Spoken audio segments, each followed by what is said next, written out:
Richard K. examines buried truth after staff reveals they were traumatized by Meghan's behavior. 5 o'clock in the morning is an unusual time for a member of the royal family to be issuing instructions for staff.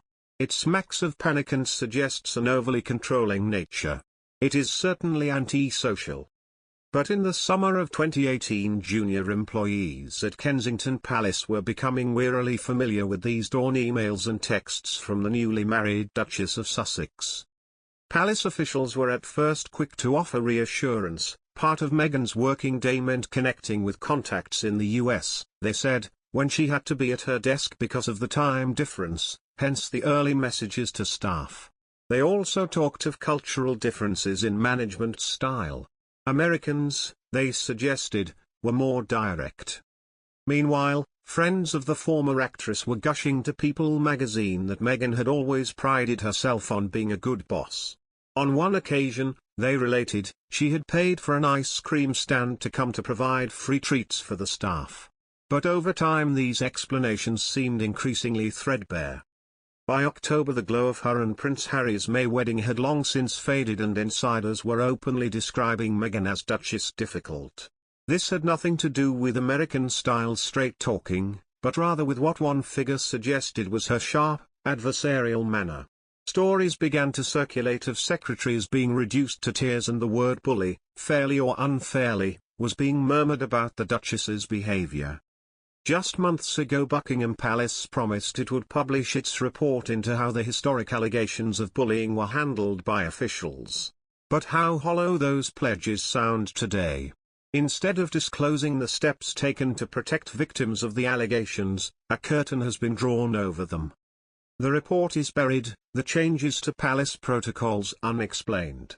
As the Mail reported yesterday, the suspicion is that the promise of transparency has been sacrificed in order to placate the couple at the heart of the sorry saga, Harry and Meghan. Working for the royals has never been for the faint-hearted.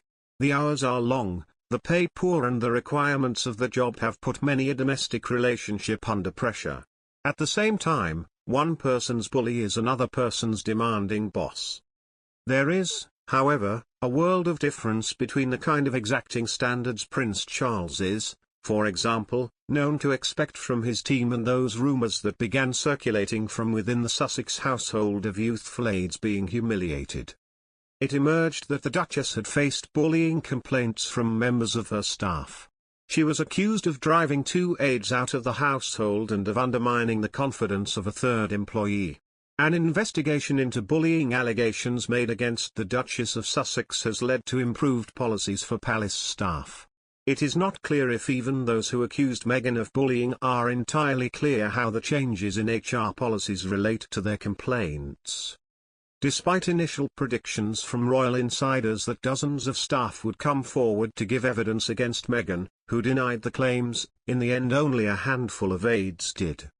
Some who described themselves as damaged by the experience of working for the Duke and Duchess of Sussex decided it was too painful and wanted to try to move on.